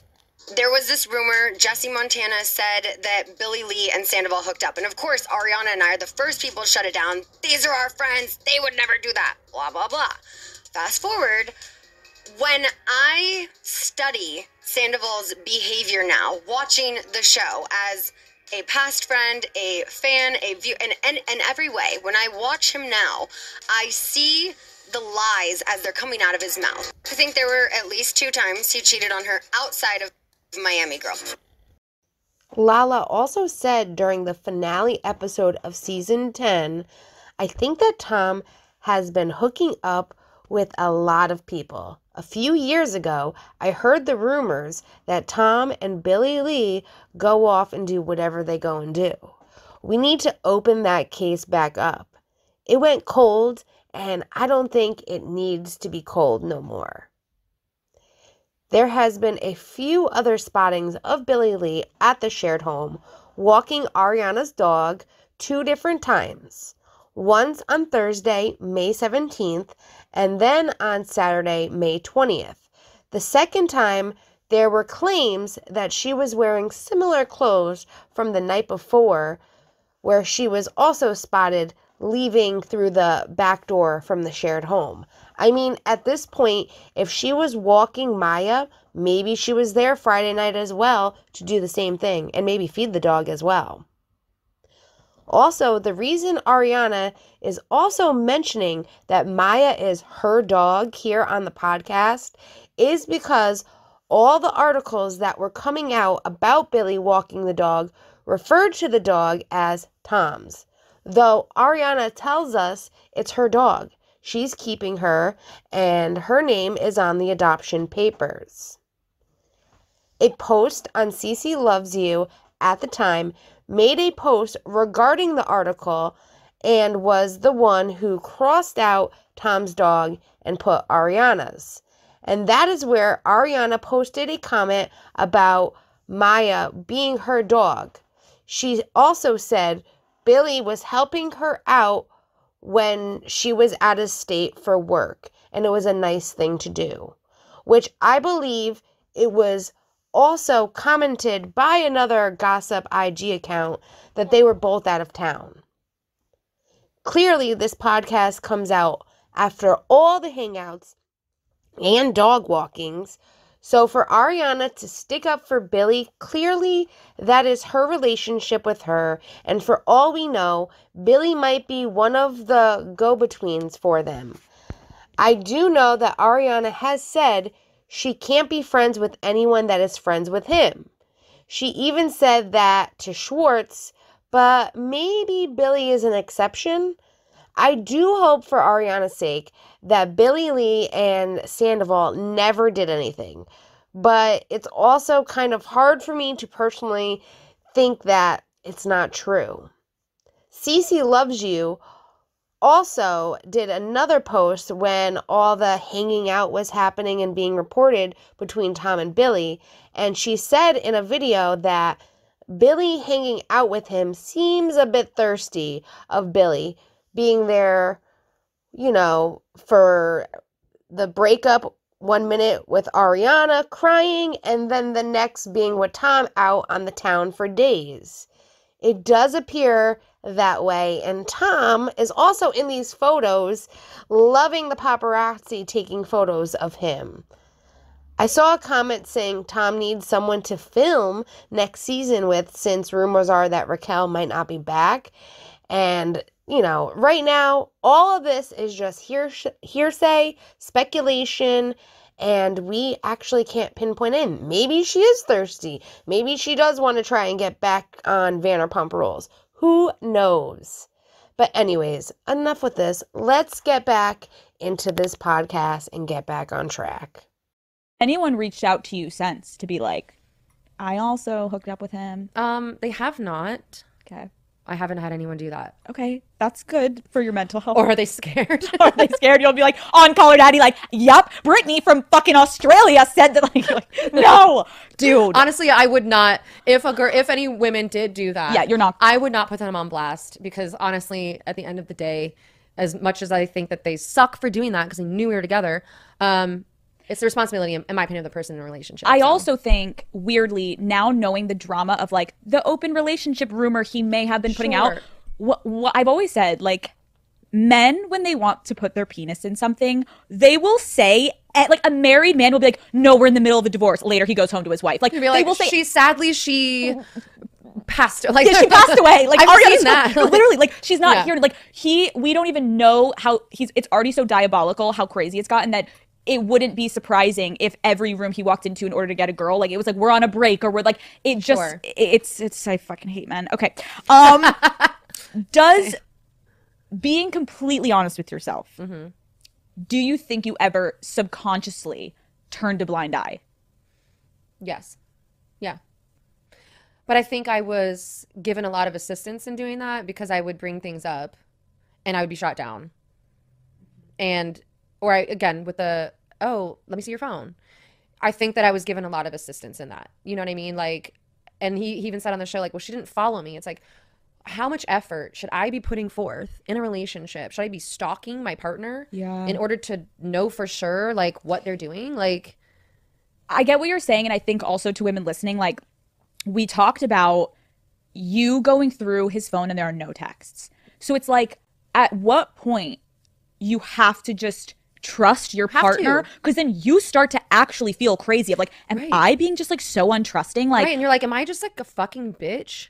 Because now I'm being, you know, that person that's just so like, so what? And am I their mom now that's going to be like, every time they come home, am I going to be like, all right, let me see your phone? You know, like that whole thing. And it's like. And then you start to feel like the psycho and they become the more normal one that's like, you're so crazy. Like, well, and then they get to use that against you later on. So it's like, you're either not psycho enough to like not figure it out, or you're too psycho and they're like, they know how to hide that now shit. I'm gonna break. Exactly. So they're like, you're so crazy, here's my phone, look. And it's like, well, then open the iPad if you didn't delete those messages. Were his messages connected to his iPad? No. Oh, you're so. And you know why? Because at one point they were, and it was just like, we just get so many, and it would just be dinging, ding, ding. So it was like, we got to turn that off. This was years and years ago. It was just like the amount of that. I know. But the Find My iPhone app, I, you know, could see where the devices all were located. And they were always located somewhere that they should be. The band rehearsal space or Schwartz's apartment. How much of the affair do you think happened at Schwartz's house? I think more than Schwartz is willing to let on, because the recording was at Schwartz's and he apparently felt real comfortable there. Yeah. In that sad apartment. In that sad location. Yeah. That's fucking gross. Yeah. Do you think, you kind of touched on this a little bit earlier, but do you think you were so quick to defend Tom, not just about this, like through seasons, you've always had his back, you've always been ride or die, and I think so many people, including myself, respected you for always being like, I'm going to stand by my fucking partner. But do you think that you would be so quick to defend him so that people wouldn't think less of him, or so that people wouldn't think less of you for being with him? Both. Yeah. Definitely both. Because I didn't want people, I always saw a side of him that I felt like wasn't apparent on the show or on social media or whatever. I always felt like I saw a side of him that was like the home side. And so I always felt like if people could just see that part of him, they would get it, you know? And then in turn, yeah, I mean, for people to think less of me, I mean, I don't want them to be like, oh, this girl sucks at picking guys to date. Yeah. Although, I mean, no, we're leveling up, Ariana. Okay, like it's getting better. I've seen it's gotten a lot better. When you look back on your time together, are you able to see any good, or has what he's done completely tainted him and as the human he is? I don't think I'm there yet. Although some of these edits on TikTok that come on my For You page that have like that ceiling song is playing and it's like cute clips of and I'm like I can't, because I feel like, I mean, in that regard I'm like, oh, that's maybe almost getting me there, but I feel like, I mean, he even said, oh, because I've done this, then that negates everything else. And I was kind of like, I mean, it kind of does. I mean, it does. I hate to say it, but when you have an affair, you cheat like that, I do think it does make it very hard for me to look at the relationship with any level of like nostalgia, or maybe years from now. But yeah, it's also, again, like the level of like truly lying and actually having what seemingly no remorse almost between the two of them. You can't help but wonder, and I think the whole world was like, what else has this motherfucker done over these 9 years? It's like, this is the one we know about, and then, oh, there was one in Miami, and then there was one in San Diego. It's like, what else? Because he's good at fucking keeping it close to the chest, and he has no fucking issue lying to your face. No. So what else was there? Like, I get what you're saying. It's like, that's difficult. Yeah. That's difficult. And it also makes it feel like you look back on the relationship and times that you did think that were good, that were happy memories, and you think like, well, they didn't really like me or respect me during those times, right? Because I don't know. What do you miss about the relationship? I would say inside jokes. Yeah. Being goofballs together. The fun, funny, just stupid stuff. Yeah. That like comfortability of like you have like the same language. Yeah. Like we know each other. There's a deleted clip from Vanderpump of you, Tom, and Raquel in a hot tub in Mexico. And you say, it looks like we're in a throuple. That feels like a foreshadowing now, knowing what we know.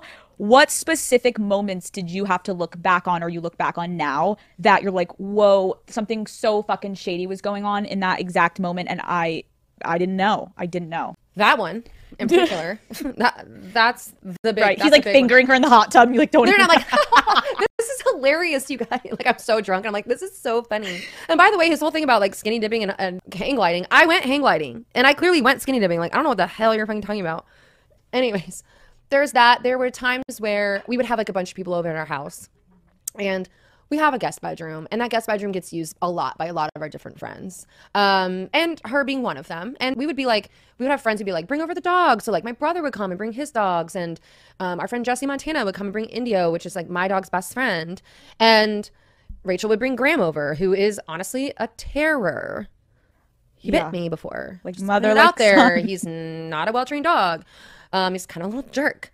But we would let it go because we're like, that's our friend's dog. Like maybe and she would always purport it to be like, oh, it's because like maybe like when her and James had him together, that maybe like it was the way he was raised as a puppy. And I'm almost like, clearly James was not the problem. Like I try to like move the food bowl and he will try to bite me. Like he's crazy. He's very cute, but sorry, crazy. It's not his fault. Right. It's not his fault. Right. The owner's fault. But, Train your dog. Yeah. Anyways, we would have people that would come over, stay in the guest room, stay on our couches. Like it's a very normal thing. And sometimes I'd be like, all right, well, it's like 2. I want to go to bed. Can we like turn the music off? Or can we? And my poor neighbor has so many times been like, hey, like, and I'm like, I'm not even down there anymore. I have to like go down there and be the person that's like, can you please?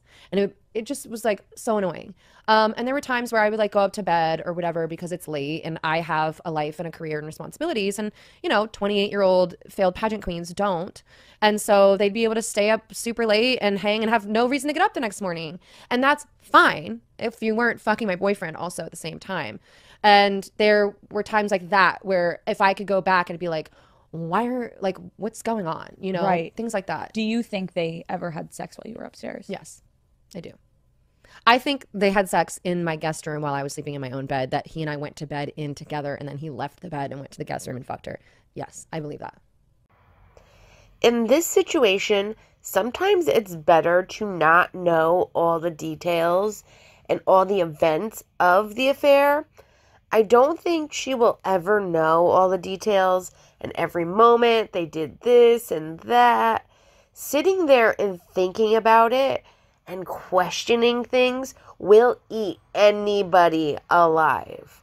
I'm so happy to see her in such a state of mental relief, per se. 7 months plus is a long time for someone you love and a close friend who you trusted to lie to you and scheme and plot things behind her back. I do think her talking with someone like a therapist has helped her and will help anyone going through something like this. In the moment, people want to know, well, what, when, where, but it can also hinder the healing process and can hinder anyone later on in life, always worrying, always questioning, and it could affect other relationships. This was an ultimate betrayal, and I think seeing her, listening to her, and knowing she can rise above this can really help so many others going through a very similar situation. I really think this is why this situation is so relatable. And I know she is a huge mental health advocate, and I know she will use these tough times to help so many others in the future. I did see a psychologist review Tom and Ariana's sit down, and it was very interesting to hear what he had to say. I will link his channel below so you can check him out. And let's get back into this. We got some more juicy details coming. God bless you. God bless you. Ariana, that's like trust issues. Like how, like fuck him. Because how do you even begin to like trust someone after like that level of like 9 years with someone and they're that fucking comfortable in the home that you co-own? Yeah. Oh yeah. And like when people say Tom's house, I'm like, excuse me, it's my house. We own that house equally, so I don't ever want to hear that.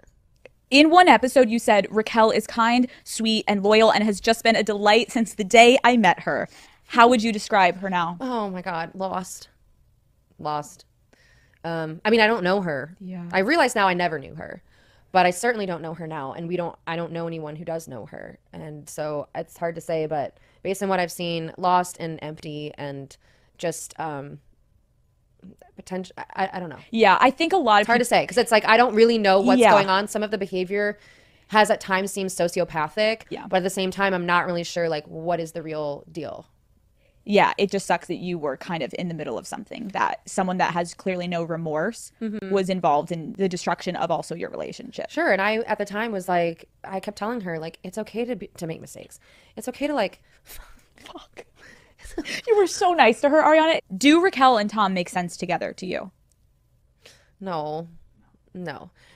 I mean, unless he has changed everything that he has ever said that he's looking for in someone, then no.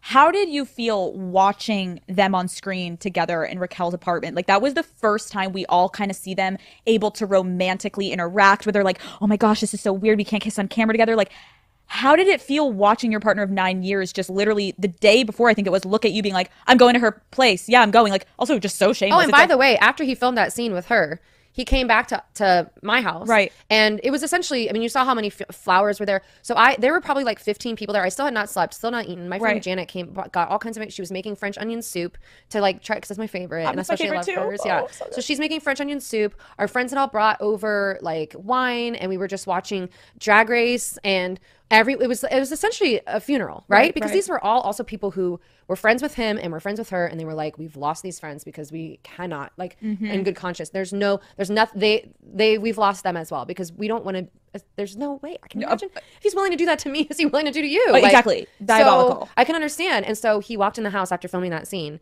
yelled at everybody. This is his house too. He referred to it as a party, that I was having a party. I went to bed. It was like 9 p.m. I finally fell asleep on the couch.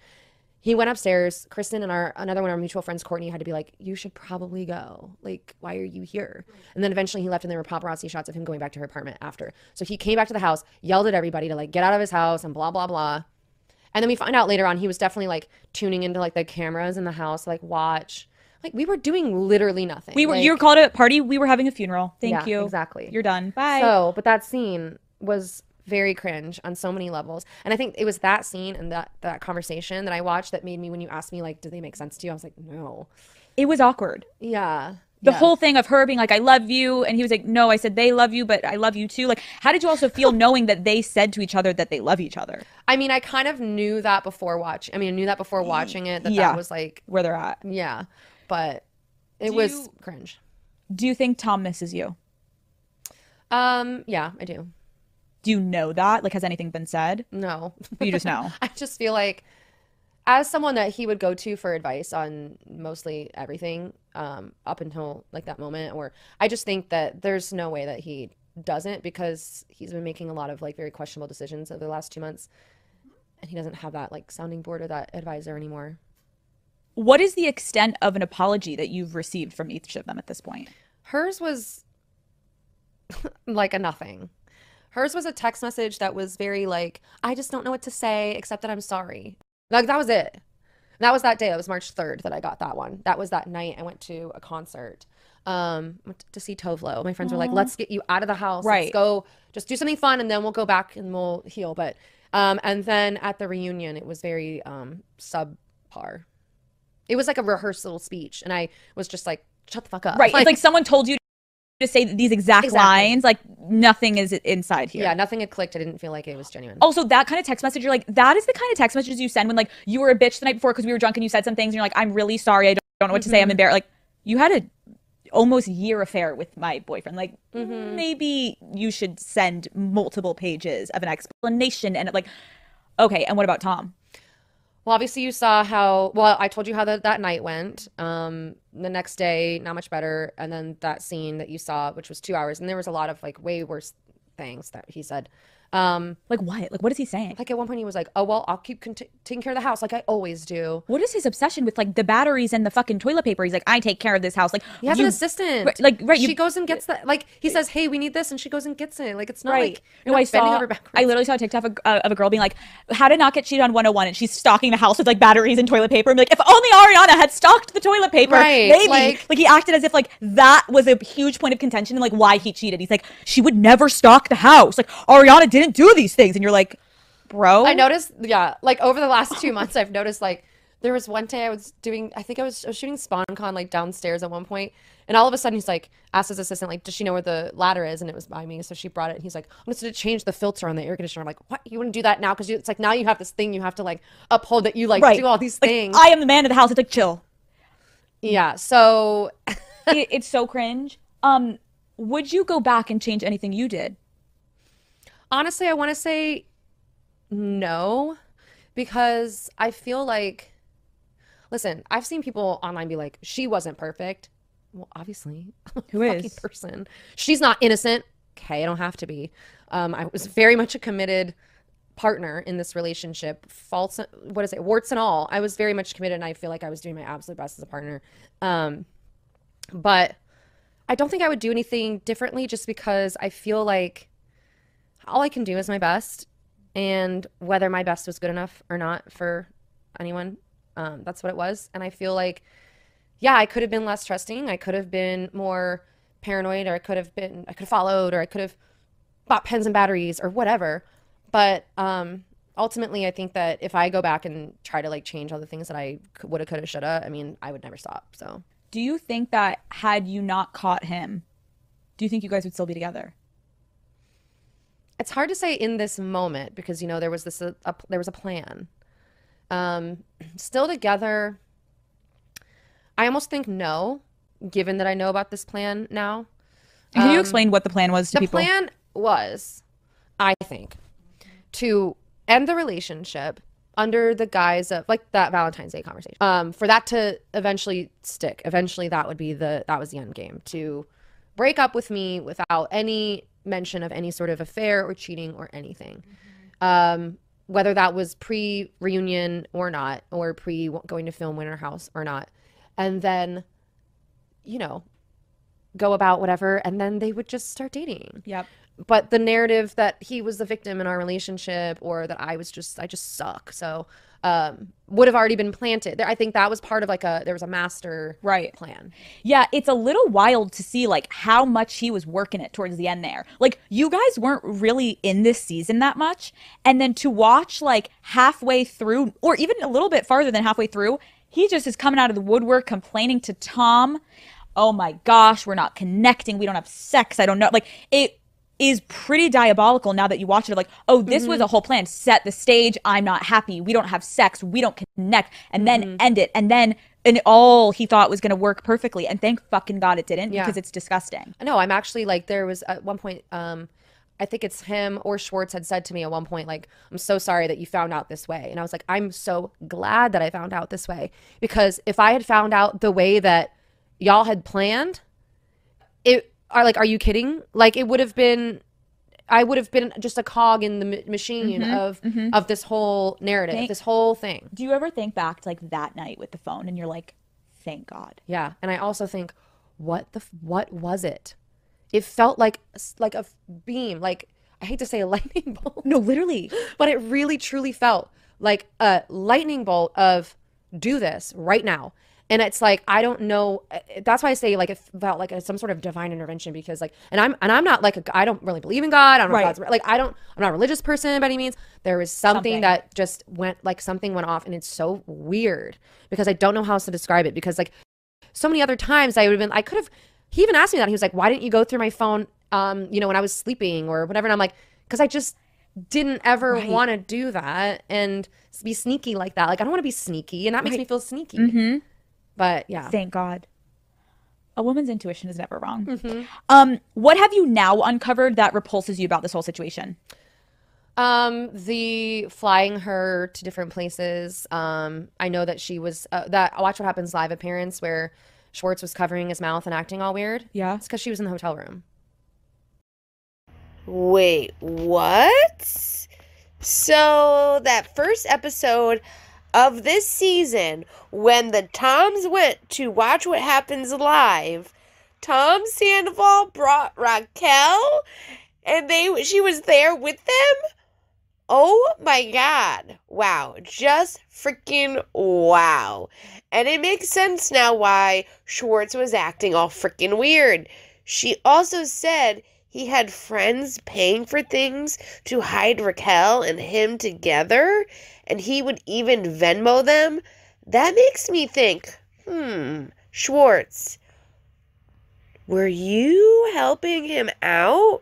Were you covering Tom's ass? I do think Schwartz knew more than he will ever admit. And I feel like Tom did manipulate him. Though Schwartz is getting manipulated, he can stop the manipulation. I think maybe he's jaded by the friendship. And, I mean, this is something we've seen before with these two. Katie sadly said it best that Schwartz is Tom's little bitch boy. So, let's keep going. She was there in New York. I know for a fact. He was using like other people's credit cards and things to like basically making them pay for things and then Venmoing them later, so that like it was just really messed. And you know what, honestly, it makes me really upset because I feel like he put people in a position that they felt like they didn't know what to do. And I feel bad because I feel like I can only imagine how heavy, like how much that weighed on him. Yeah. Like this was a whole fucking operation that he started to get running, where it's like the credit card here, have someone book her in the hood. Like it was like, who knows how much farther it would have gone. Sure. And having the band and the touring and stuff like that, I feel like was a very easy way to be like, well, I have to be out of town, and then she could then be flown to wherever that show was. And I would have no idea because he's coming home exactly when he's supposed to come home. Right. Of course he's out late, he's playing a show. Like there's nothing about it. Like he was very good with that. It does start to make you wonder, is this band just a whole cover for this affair? Because like objectively, I know you were in love, Ariana, but like it's not great. The band's not great. I feel like it's gotten, well, wait, has it gotten worse? Or did you just open your eyes? Or did I not? Can you now just like unbiasedly look at it and be like, those were love goggles. Yeah. And now we flicked them off and you're like, okay, yeah, don't need to watch that anymore. No. Do you know if there was a night ever that you had sex with Tom the same day he had sex with Raquel? I don't know that. Oh, that would be. Yeah. Extra therapy sessions for that week. Yeah. I would love to know. Would you? Well, I've already had my pan. I'm good. Okay. Right. So now it would just be like, oh, of course, like right, an LOL moment. Yeah. Right. We've already gone through the worst. Now, like, just like the details just become like, oh, that's. But then you see, like, sometimes it makes me laugh because at this point, it's like, it is so. Again, you ask that question, and I'm like I don't maybe think so, right. but it seems like a no. Right. I don't know. The reunion airs this week. How did you feel going into the reunion, and how did you feel walking out of it? I felt going into it like it had only been like, what was it? Okay, March 1st. We filmed the reunion March 23rd. It had already felt as though it felt like there was like a wall, like a divider had been built somehow between the past and the present. And that feels so weird. And maybe that is, again, like a compartmentalizing coping mechanism. But it also felt as though going into it, we were all on the same page. Like, and that's never happened. So that I felt gave not just me, but Sheena, Lala, Katie, James, we all had this like vote of confidence amongst each other. And we all knew that we were all on the same page with that. And so it felt like a boost of confidence in that way of just knowing like, I don't have to sit here and question whether or not I'm right or not wrong, or if Lala's right or wrong, or if James or Sheena or Katie is right or wrong. We know, and we feel that like deep in our gut. And that felt good. Yeah. It was weird. I mean, honestly, that 3 weeks was like really fucking weird. And so to go into a reunion, and I'm not sitting next to him, but I'm also not, like, he would say stuff and I'd be like, because normally I'd be like, well, what he's trying to say, because he'd always almost like needed a translator at times, because he would have an opinion that we had talked about things, at home. And so I understood where he was coming from or like what he was trying to get at, but like then he would voice it and no one else could get it. So I would be like, okay, so what do you really, this is what and so to be there and like sink yourself. Not my job. What was it like sitting and having to listen to Raquel? Painful. And not painful in the sense of like she hurt my feelings. Painful in the sense of like I really did not feel like she was connected to the moment or reality at all. I really feel like, again, then March 23rd, that the two of them, both of them, somehow, maybe it was like they were feeding it to each other. Because I don't know who else would be. They thought people are just mad. Yeah. I'm a little mad at you and like we'll be fine. Like I think that's like where both of their minds were at. And so the gravity of what they had done or were doing or whatever, it was just not hitting at all. He was still, I mean, look, I think she I don't know. And I told her, I was like, I mean, I don't know why you're sorry now. You thought you were hot shit when you were doing it, right? You thought, like, are you kidding? So how would you describe your emotions during the reunion? I was angry. At times I was sad, but I honestly think that the biggest thing that I felt, that there was like a question that was asked towards the end, that I was just like, I was so grateful for my friends, both the friends that were there that day and otherwise. And I honestly, a lot of it felt numb in a way, because it felt like, as angry as I was, it was almost difficult to connect to. Well, once you go angry, it's very hard to like come back from that. Totally. And yeah, that's where I was, I think. Was there anything you went into the reunion with of like, I'm making this up, like, I'm not going to look her in the eyes, or I'm going to make sure that I don't look him in the eyes? No, literally, I was like, I'm not looking at either of them. I will communicate to Andy or to Lisa if I have to look in that way. Otherwise, I will speak to the wall. Emptiness, the sound stage. Was that like your No, only literally, thing? that was me. Like, I was like, I'm not looking at either of them. And then eventually, a couple of times I did. But I mean, that was... You were like, was that your main thought going into it? Yeah, I was like, just like, I will not speak to them. I will speak. Like, I will answer. Right, but I'm not... But we're not gonna... You don't deserve my... I get it. Did you feel like you were able to get closure from the reunion? Yeah, I honestly felt like I had closure before that, before the reunion. And then at the reunion, I mean, I said what I felt like saying in the moment, but I honestly felt as though everything that happened, I think I even said it, but it didn't make it to air, but I was just like, this happening, I mean, you made it really easy for me to just not give a shit about you. Like, breakups are hard. You miss the person, you know, you think, what could I have done? What could they have done? Are we going to get back together? You know, you have all these things, right, when you go through a breakup. But when something like this happens, you're like, bye. Like, there's literally nothing about that person. Right. Even if I missed him, like, in the first few days, like, even that feeling of missing him, that's not whoever that is not that person. So I feel like that's also a good bit of advice for people listening that maybe be going through something similar of like, sometimes weirdly, the more that the person hurts you in terms of how they decide to betray you, you can find some type of hope of like, that just made it so much easier to never look back. And that is even more hurtful to the fucking person that fucked with you, because it's like, it would have been like, if you fucked up a little bit and we had a fight and then we did, like, he closed that door, you didn't even have to fucking push he it. Slammed like, that door shut. And I almost think that was why the elaborate plan was what it was, is because then I would want to get back together, right? Of course. Or I'd be sad, or I would be, you know, struggling. No, it's thank God. Thank God. Yeah. Was there anything specific that was really hurtful that he said to you? That you kind of can't shake still? I think it was the way that he weaponized any struggle I've ever had with my mental health. That to me was like the most hurtful. Apparently, there is something so wild. Okay, yeah. Like, there's something so wild that's going to be revealed in the reunion that could potentially have you guys not want to sign back up to be on the show. Have you thought about? I know your group chat must be going off. Like, no, we all are just. We haven't even. I'm like, and I'm very like, because I've talked to like our showrunners and stuff, and I'm like, I think I know like what the deal is, but I'm like not entirely sure. There's a couple things out there. Raquel's pregnant. I don't think so. Affair started during James and Raquel era. Maybe. Right, but like then is that crazy? Right, because what difference really would that make? We all hate them, we still hate them, okay. Yeah. Lisa knew the whole time?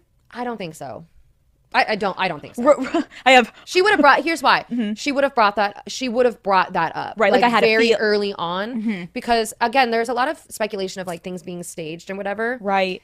This all happening after filming, just from a logistic production standpoint. Not to mention the fact that like this is my real life and these are my real feelings and this is something we're really going through. Right. But for those naysayers, just from a production standpoint, Yeah. something like this happening months and months after we're not filming and there's no cameras around and they had to borrow a crew from Housewives of Beverly Hills to even film after, that is a nightmare for production and for our show, because they want everything that's going to happen. It's like you want that to happen in real time while we're filming. Of course. Because otherwise you lose it. It's gone. It's Right. hearsay, or it's this, Right. something happens off camera. That's like not ideal. Right. So again, if Lisa knew, there's no way that's not possible. The last one I've written down, which I think is, this would be fucking awful. Raquel hooked up with Brock.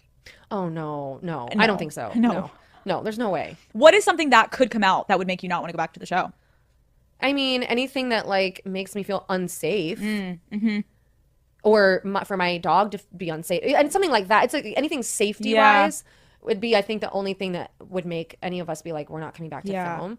But I mean, I can't see that. Like, what the fuck? I know. I guess we're I gonna mean, see. I kind of have an idea. Do you want to tell us your theory? No. You can't. I'm like, can't. okay, you'll tell me off camera. You're like, then I really won't come back to film. Yeah, then you're literally kicked the fuck off and I get sued. So that'd be fun. Okay, but you think you have an idea. Yeah. Is it as bad as everyone's speculating? I don't think it's something like that crazy Right. or that wild. It's just like more drama. Yeah, I think so. But I don't know. Because again, like, You could- I haven't seen it, so I don't. I get it. Okay, let's get like happy for 5 seconds. Okay, yeah. Okay, because what I Should we have more rosé? yeah, for our can we have a little happiness? bit? Yeah, let's pour more. What I appreciate in you being really open today is, like I said to you when you walked in, this is sadly really fucking relatable. I remember sitting on the bed in New York City and being like, he hasn't done anything. I just have the fucking feeling. The divine. And I looked him in the eyes, Ariana, and I said, I need you to open your iPad. And he's like, I'll give you my phone. I said, no, the iPad. Oh my God. So what was it on that? What was the. Fully having a sexting nude with his nutritionist. He was a professional athlete, and he would show me his nutritionist all the time. Like, she recommended the bison, and I'm going to eat the bison. Oh, right, because he's like, her advice is like so great. And he would He's talk trying to about her. He would talk about her to me, and I remember when he opened it, she was not the first person I went to, because I was like, you're just okay. thinking, okay, right. her. But you know whatever. what's crazy? I didn't even need him to open it. The minute I asked him and I put it down in front of him, I pulled it out from my back. I said, open it. He went ghost white. I didn't even need him to open it. I was like, oh, there it is, Like, yeah. I knew. And then I saw it. And I remember going into the bathroom, throwing up. And I think we can talk about this a little bit, which is, I wouldn't say it's like embarrassment, but there's like a level of, for 5 seconds, because this is also the person you love. Yeah. Your love doesn't go away the minute you see it. You hate them. But like, Right, yeah. 5 seconds ago, I was in love with this person. There is a part of you that wants to be like, no, There's no way. Yeah. no. Yeah. Like, It's not real. It's not real. But then like, it is. But it is. And it's like that gut punch. Yeah. And it's like, do you have any advice? And I'll think too of like, for someone sitting there that just found out that they were getting cheated on, like, how do you mentally wrap your brain around being in love with someone that you trusted, and then the ultimate betrayal, and trying to be like, I want to go have them hug me because they're usually the person that consoles me, but you also fucked me. And like, I would be like, look, maybe have that moment right now. Give yourself an hour to have that moment or that night, and then get away from them. Like obviously we're still in the same house, but we're most definitely in different rooms. We have like, I know exactly like when he's coming back to the house, and I know we do not cross paths. That being said, like, as much as you can have that conversation, do what you need to do, get your ducks in a row, and then get away from them, and don't allow them to like come back into your life. Because again, if it's somebody who is capable or talented enough, it's of being able to create those lies and stuff, they'll be able to create something to pull you back in at some point. And then, so you have to separate. You have to go no contact. you're so right. And then also, if you go back, they're just going to be smarter next time. Yeah. And that is, I think, the worst of like, there's going to be so many things that are said to you, but I also believe like there's one thing if someone comes to you and tells you and it's like, I did this, I feel disgusting, I'm sorry. When you find it, when they're apologizing, they're sorry they got caught. Oh yeah. Keep if that they in are mind. going to apologize, because I've had a lot of women that I've spoken to online since all of this have said, my ex was the same way. He was angry. He was yelling at me. He was pissed. And it's like, it's this, the house of cards has fallen, and they're angry about that. They're not so much like remorseful or upset. It's not about how you feel. It's about the fact that all the effort that went into creating this, to building that little house of cards, got blown over so fast. And now what? And I fucking love how much you talk about your friends, because I also love how you talk about this distortion of reality. Like the great Esther Perel always talks about, like when you get cheated on, your reality becomes so distorted and you are like wobbling essentially. You can't see straight because you're like, you are the person I actually loved most and trusted the most in my life, and you just ripped the rug out underneath me. You have to immediately surround yourself, and I know you're embarrassed. Part of you also sometimes doesn't want to tell anyone because you're like, you're like, oh my God, now I'm that person. Or, you know, and then if you tell people, it's over. Right, once it's out. Well, it's like they always say too, like whenever if you and your partner just get in like petty fights, like don't tell your friends, because they always say that, right? But it's like in this, if it's this big of a thing, you got to do it. You got to do it, and you got to surround yourself with your friends as quickly as possible. And then that way they can also hold you accountable and be like, absolutely fucking not. You are not allowed, like this is not happening. And then also, if you are in a situation where you do have a gaslighter or manipulator and you have a friend over, you have someone sitting right there going, no, I heard what they said. I saw how they were. It's not just you. Because that was my big thing, is it was like there was no one else there. And so I would question everything. Yeah. And then my friends that were, you know, at the house, like, again, like when he came back and was like, are you guys here?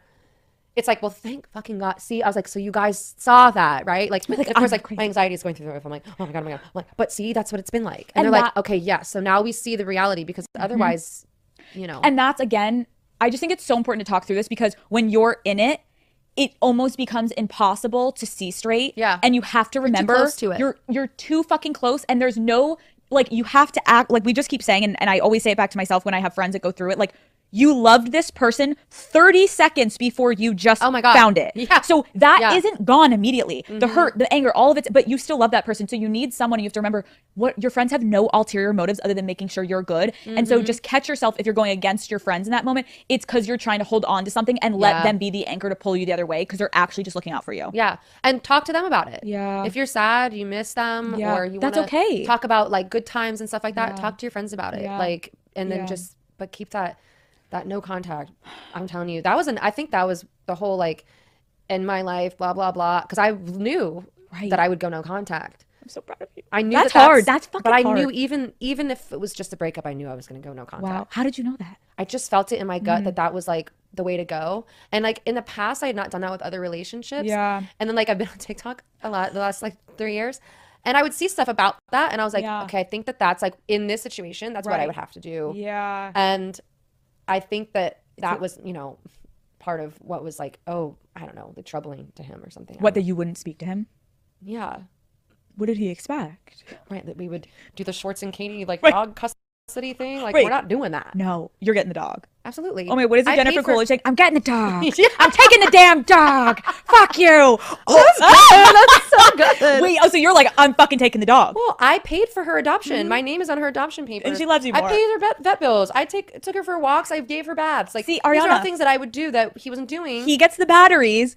You take care of the fucking dog. Dude, no, but I get what you're saying, and that's another point. When you are so strong to be like, I'm not speaking to you, this is a boundary, motherfucker. Oh, it enrages them. Yeah, I think the setting of boundaries has been, you know, well, and you saw him at Lisa's breaking, like, I don't know if it was real or not, honestly. Dude, I felt a little bit like a performance, to be honest. Well, but then also, of course, I'm going to be jaded because I don't trust. And we have to. And he had just yelled at me. And then the day after, he yelled at me again after the Rachel scene.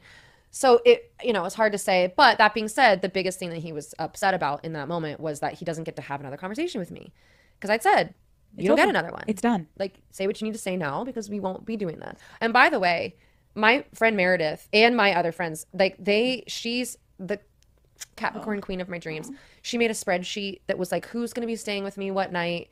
I did not stay alone for weeks. And even after I went, I had friends fly in from New York to make sure I got to the wedding in Mexico that I went to. And then even after I came back from Mexico, I still had friends that would stay with me every night, make sure I ate, make sure they were like, they had like their own group text. Now they've friends that didn't know each other before have become friends that I've like always wanted them. Like, you guys love each other. Like, now they're it's like, honestly, like the community that is our friends, like on and off the show, is like the most incredible group of girls, gays, and theys. Like, I've never, like, honestly, I could not, like, I don't know how I could write. Like, if I was a super talented writer, I couldn't have created that in my mind. Like, absolutely incredible. And that's what I think, again, you kind of talk about, like, when you're going through it, let people actually help you guys, because doing it alone is torture. You can't do it alone. You can't. Or you go back to the one person you love the most, which is the person that hurt you. Or you think you can. And then you end up, you know, it's just not healthy. Or you end up self-medicating or doing my classic way of coping is isolation. Or sleeping, and it's like, ugh, well, he kept bringing that up, like, she just sleeps all the time. I'm like, maybe you should look inward. That is your partner okay or depressed, or like what's going on? Like maybe her dog just died. Right, like be there for her. Get in bed. Yeah, get in bed. Get in bed. Get in bed, bitch. Like, what the fuck? Or like that, isn't that where sex happens? Right, you want sex so bad, she's laying in bed all day. Get in the bed. I'm in the bed. She's in bed, naked, waiting. Go in, talk to her, emotionally connect with her, and then right. Men are so dumb. Like, what? That actually sounds right. Now that we say it, it sounds like so she's simple. in bed all day, and you're bitching about not getting fucked. What are we missing here? It's not like I'm not in the place where it happens, dude. Okay, rumor on the street is you're not single. Is this like a situationship? Are we in a full relationship? Are we just fucking? Are we having, like, what are we doing? What are we doing, Ariana? What's going on? I'm really, really enjoying myself. I am seeing someone. They live across the country in New York. So obviously, you know, it's kind of, there's that whole aspect to it. Right. But I would say it's like really, really great. It's good. And you guys met where? We met at a wedding. When? Like literally 10 or 11 days after I found this out, which people are like, what? Like, are you okay? And I'm like, literally, I just met this person. Right. We did not start dating when I met them. Right. We just started talking. Right. And then we were talking and talking and talking, and it progressed, and it's... Right. You had a moment to grieve. You're grieving still, but you can also fucking go see people. And also, it's like really nice, like, okay, so I met him at this wedding, and all we did was talk. Like, we stayed up all night just talking. Like, that's it. That's all you wanted. It's literally all I wanted. I was like, quality time? What is this? And then he flew to where he lives, and I flew to where I am, and then we just FaceTimed and talked. And it was just like, oh my gosh, like, I'm getting to know this person, and the conversations we were having were like so amazing. It's not like we were like, we met and we're dating, you know, but like, it was really great. And now I've been going to New York for work. And so when I go to New York for work, I've been getting to see him, and it's like so nice. You're having fun. That's what I think also people have to understand is like, there's nothing wrong with any timeline post something that traumatic happens. You have to do what feels right. And so people that are like, oh my God, it's so soon, Ariana, like, well, then you do like, if I was like down on one knee proposing to this man, then we'd be having intervention right now. We need to like reel it in. But like, you know, luckily for New York, being able to go every couple of weeks this last month. Yeah. And just work, see my friends, see him, and like just really like love life. And honestly, like having someone that literally will be like, we'll be on the phone and he'll be like, you know, we're working, we're doing stuff. Right. And he's like, hey, can we just get like 5 minutes where we just like have like quality time on the phone? I'm like, are you kidding me? My dream the past 9 years. Literally. Dude, so I'm like, okay, great. This is just great. Give all the ladies advice of like 9 years is a long motherfucking time. How do you not overthink it and allow yourself to be with someone that's not the person you've been with for 9 years? It's like a little bit of a mind fuck to be like open to getting back out there. Open into anything. Yeah. I think honestly, if you are overthinking it, be honest with yourself that you're overthinking it. And just say like, I'm overthinking this. Yeah. Or this is where I'm at. Be honest. Yeah. I think that honesty and vulnerability, it's two of the sexiest things I think in any person. Yes. And even if you're just like going out on a bunch of like casual dates with multiple people, be honest with those people. And if they're like not down for it, then they're not for you anyways. Yeah. And honestly, just like being honest with yourself too, and saying like, this is where I'm at, this is what I'm ready for, this is what I'm not ready for. Because then the day that I met this guy, I literally said, this is what I can handle. I can handle us talking. I can handle you telling me I'm pretty.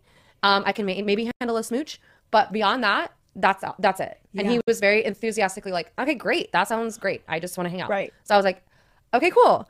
Like maybe like just be very clear about your boundaries and what you're okay with. Right. It's like you don't have to go in and be like, so I have to be a fully it's like, hey. And honestly, accepting like happiness and good things while you're healing, There's no, like, No. nothing bad about that. There is nothing. People that are judging are also just like, either you haven't been through it or like you went through it and you did something different that didn't work for you and you're trying to judge. It's like, let everyone do what they want Right, to because do. we're all different people and we all are in different Right, situations. And right. again, like I said, we were saying that someone does some shit like this to you, that door is slammed shut. Gone. It is way easier to grieve a relationship or that is that cut and dry than it is one that isn't.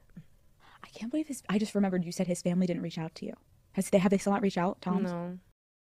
No. It's kind of weird, no? Yeah. I mean, I understand, like, what would they say? I guess I would just think they'd be like, hey, this sucks. Like wishing you the best. Just that. Period. Just that. Like 9 years, there was some respect. Wish you the best. Yeah. Not great. Okay, this is a fresh start. Yeah. And the beginning of a new era for you. What do you want for yourself? I want independence on, like, every level. I want to be able to be completely financially independent. Thank God I don't have like a ton of tied things, but I want to be like financially independent and successful. I want to open my sandwich shop with Katie and have that be a total hit, which I think it will be. What street is it on? Robertson. Oh, I am there. Do you know how there's like no good sandwiches in LA? And you guys were so right. The only ones are like male. Like the fats. No offense to Fat Sal's. No, but it's like it's only Fat Sal's. Yeah. Or like Uncle Polly's. Exactly. I'm And like, that's just so right. not the vibe that we're going for. And if it's not that, then what is it? And I get it. I love it. I love it. So you guys are opening. Yes. Fabulous. So you're not letting it like go to the wayside. Like this is still happening. Oh yeah, good for absolutely. You. Good for you. Yeah. Okay, So I'm very excited about all of that. Yeah, I just want to be independent and successful. I mean, all the things that I always wanted previously, but now it's like really nice to be able to do it. And I want to be a solo homeowner. I want to own my own home with no one else on the deed. God bless ya, and you deserve it. Okay, last 2 questions. Okay. What do you want everyone to know about you outside of this scandal? You're like, I had too much rosé. Leave me alone. I love long walks on the beach. I like rosé, and I want to move to the French countryside. I love Beyonce. I'm like, okay, look, I just want people to know that, like, I understand that reality TV is very over the top at times. And yes, of course, we love the drama. I love the drama. I mean, I'm a Love Island stan, as we know. But I just want people to know that, like, again, like what you were saying, like on the other side of it, we are real people. I'm, kind of like a perpetually barefoot girl from Florida. Like, and I love my girls and I love my friends. And I just think that something I hope that all of this stuff brings is that we all just kind of like join together, because I just think that I love women and I think we are the fucking best. And I just think that when we team up, like, we are unstoppable. I am so happy you came today, because I truly think like you're so classy and you have such a head on your shoulders, even though in the midst of quite literally one of the biggest, most painful moments of your life. I'm so sorry this happened to you, but I do weirdly think, thank God, Ariana, thank God. Because you would have potentially been with him and not known. And it's like, you deserve so much fucking better. And you know what? Let him go do his thing. Let her go do her thing, whatever she's going through. Like, everyone is meant to not be in whatever it just was. And you're amazing. And I can't wait to watch the reunion. Although it's like, do you have any fear of like people watching it? Like, is there anything you want to preface before we turn on our TVs? I just hope I wasn't like too cutthroat. No, bitch, you could. I don't know. No, we want it. We want the drama. I think I go in. I don't know. I blacked out. I think everyone was like, Lala's gonna destroy, and we hope Ariana's right underneath, being like a little bit, getting in there. Yeah, I'm excited. Cheers. Well, cheers. Thanks for having me.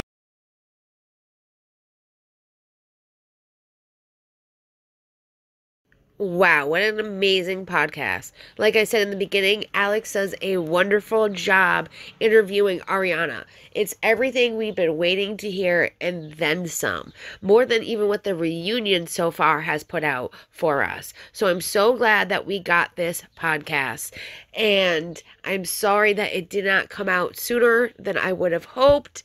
But it's here for you guys. I'm so glad you guys stuck around and listened to it. Let me know what you think about this podcast below in the comments. I love hearing what you guys think. And also make sure to like this video, subscribe to my channel, and also hit that notification bell so you can be notified, because summer is here and I will have a lot more free time. So we will be doing a lot more lives, a lot more different news coverage, like Beverly Hills is coming out. We're going to be doing Housewives. We're going to be doing Bravo shows like Below Deck and other celebrity news. So stay tuned for it all. Bye, everyone. I hope you have a lovely day.